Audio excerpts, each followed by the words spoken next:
नमस्कार दोस्तों, कैसे आप सब लोग। उम्मीद करता हूं स्वस्थ होंगे, व्यस्त होंगे, जबरदस्त होंगे। तो साथियों, बात करेंगे छत्तीसगढ़ जो चयनित बीएड बर्खास्त हुआ है, जिनकी जिनकी जो है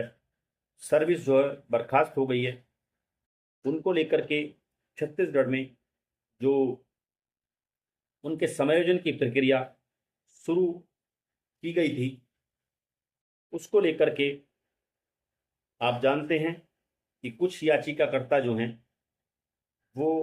माननीय हाईकोर्ट छत्तीसगढ़ चले गए हैं और वो ये चाहते हैं कि जो समायोजन की प्रक्रिया है वो कोर्ट उसको अवैध करार दे दे और उसको रद्द कर दे। उसी पर आप लोगों के साथ चर्चा करूंगा कि आखिर किस बेस पर जो छत्तीसगढ़ के याचिकाकर्ता गए हैं समायोजन को रुकवाने के लिए और उसको अवैध करार कराने के लिए माननीय हाई कोर्ट छत्तीसगढ़, तो किस बेस पर वो गए हैं और क्या ऐसा बिंदु है, कैस कौन सा ऐसा पॉइंट है जिसको लेकर के वो माननीय छत्तीसगढ़ हाई कोर्ट में गए हुए। तो साथियों, वीडियो में अंत तक बने रहे। आप सभी साथियों का स्वागत है आपके चैनल गेट सॉल्यूशन में। साथ ही उन सभी साथियों से निवेदन रहेगा जो चैनल पर पहली बार विजिट कर रहे हैं या कहीं ना कहीं विजिट लगातार कर रहे हैं लेकिन चैनल को सब्सक्राइब नहीं किया हुआ है, तो उनसे निवेदन रहेगा कि चैनल को सब्सक्राइब कर लें, बेल आइकन को हिट कर लें, ताकि इस संबंध में या शिक्षा जगत से जुड़ी छोटी बड़ी जो भी अपडेट हो वो आप तक समय से पहुंचती रहे। तो साथियों, जैसा कि आप जानते ही हैं कि 2023 की जो भर्ती थी वो काफ़ी झमेलों के बीच से होते हुए गुजरी और उसमें जो है लगभग 2000 से प्लस बीएड शिक्षक, बीएड साथी जो थे वो वहाँ पर चयन हो गए थे और उन्होंने कई महीने जो है सहायक शिक्षक पद पे अपनी नौकरी भी की। उसके बाद माननीय छत्तीसगढ़ हाई कोर्ट के आदेशानुसार जो है उनको जो है नौकरी से वहां से हटा दिया गया और उनकी जो नियुक्तियां थी वो रद्द कर दी गई, उनकी जो नियुक्तियां थी वो बर्खास्त कर दिया गया उन्हें। उसके बाद लगातार वो सरकार पर दबाव बना रहे थे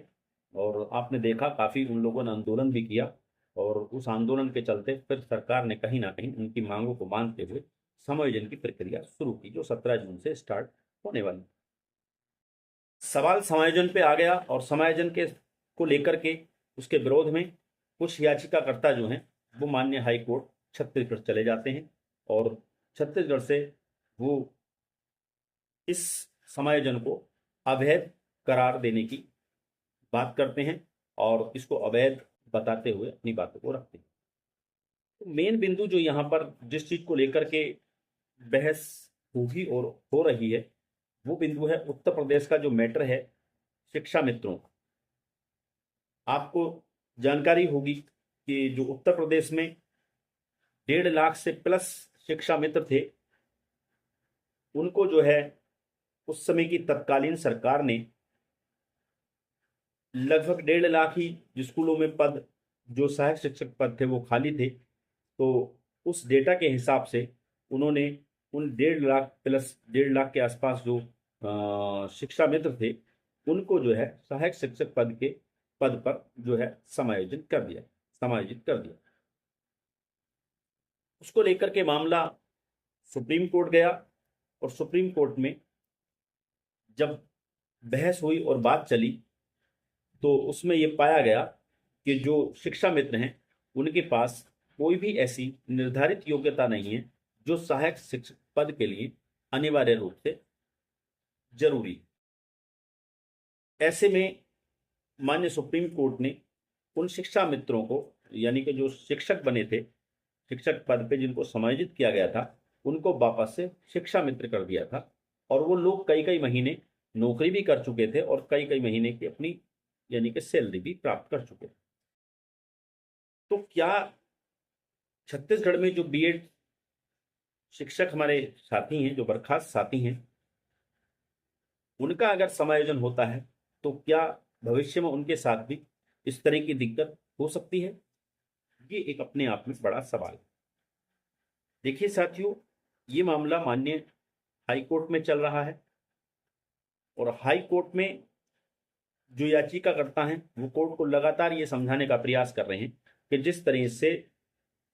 उत्तर प्रदेश में शिक्षा मित्रों के पास सहायक शिक्षक पद के लिए कोई वैध योग्यता नहीं थी और उनको वहां पर समायोजित कर दिया गया था, और बाद में माननीय सुप्रीम कोर्ट ने उनकी जो समायोजन को था उनको रद्द करते हुए उनको जो वापस से शिक्षा मित्र बना दिया गया था। उसी प्रकार ये बताने का प्रयास कर रहे हैं कि बीएड के पास भी जिन पदों पर इनका समायोजन किया जा रहा है, यानी सहायक प्रयोगशाला सहायक पद पर जो इनका चयन करने की बात की जा रही है, इनको समायोजित करने की बात कही जा रही है, तो उस पद से रिलेट करते हुए इनके पास कोई भी ऐसी योग्यता नहीं है। जैसा कि आप जानते हैं कि जो जिन इंटर में इस पद के लिए सबके इंटर में इस पद को पद की नियुक्ति के लिए जो है प्रार्थी के अभ्यर्थी के पास जो है 12th में बायोलॉजी का होना अनिवार्य है। तो सवाल ये बनता है कि जब आपके पास 12वीं में बायोलॉजी नहीं थी, आपका कहीं से कहीं तक उस एजुकेशन से ताल्लुक नहीं रहा, जिस एजुकेशन यानी जिस चीज को आप वहां पे जिसको पढ़ाने के लिए या जिसको कराने के लिए आपको वहां पे नियुक्त किया जा रहा है, तो आप कैसे कर पाएंगे? आपने बायोलॉजी नहीं किया है, आपने तो आप उन बच्चों को प्रैक्टिकल कैसे करा पाएंगे? यानी कि मान लीजिए आपकी जुलाई से ही नियुक्ति हो जाए और आपको जो है वहां पे प्रैक्टिकल कराने हैं बच्चों को, तो आप कैसे करा पाएंगे? क्योंकि आपको तो पता ही नहीं प्रैक्टिकल का, जब आपने आपके पास वो रहा ही नहीं है। ये उन लोगों के लिए कह रहा हूँ जिनके जो आर्ट स्ट्रीम से या जो लोग हमारे कॉमर्स स्ट्रीम से हैं। तो ये आर्गुमेंट लेकर के जो है ये याचिकाकर्ता कोर्ट गए हुए हैं और वो ये पूरा पूरा प्रयास कर रहे हैं और करेंगे कि बीएड के पास ऐसी कोई मिनिमम क्वालिफिकेशन नहीं है जो इस पद के लिए जरूरी है। यानी कि उस मामले से इस मामले को कहीं ना कहीं समानता की स्थिति पैदा करने की वो प्रयास कर रहे हैं। बीएड साथियों की बात करें तो बीएड साथी भी मजबूती के साथ चीजों को रख रहे हैं और उनका भी जो पक्ष है वो भी अपना पूरी तरह रख रहे हैं। तो कुल मिला के ये है कि ये मामला देर सवेर माननीय हाई कोर्ट से निस्तारित तो जरूर होगा, चाहे मामला बीएड के पक्ष में जाए या बीएड के पक्ष में ना जाए। दोनों ही स्थितियों में मामला हाई कोर्ट पे ये रुकने वाला नहीं है। अगर याचिकाकर्ता इसमें हार जाते हैं, यानी कि मामला हाई कोर्ट से बीएड के पक्ष में चला जाता है, तो आप समझिए याचिकाकर्ता जो है वो चुप नहीं बैठेंगे, वो माननीय सुप्रीम कोर्ट जाएंगे। इसलिए बीएड को चाहिए कि वो आगे की पूरी प्लानिंग अपने करके रखे ताकि वो आगे अपने आप को माननीय सुप्रीम कोर्ट में भी डिफेंड कर सके। और किसी वजह से माननीय हाई कोर्ट जो है याचिकाकर्ताओं की बात को ठीक मान लेता है और बीएड के अनफेवर अपना निर्णय दे देता है, तब भी ये मामला मैं बता दूं माननीय सुप्रीम कोर्ट जाएगा और तब उसको बीएड लेकर के जाए। कुल मिला के ये है कि ये मामला हाई कोर्ट छत्तीसगढ़ पर नहीं रुकने वाला है। ये मामला निर्णय चाहे बीएड के फेवर हो या अनफेवर हो, ये मामला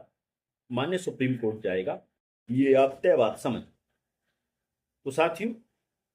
बेहतर यही है कि जल्दी से जल्दी माननीय छत्तीसगढ़ हाई कोर्ट अपने निर्णय को दे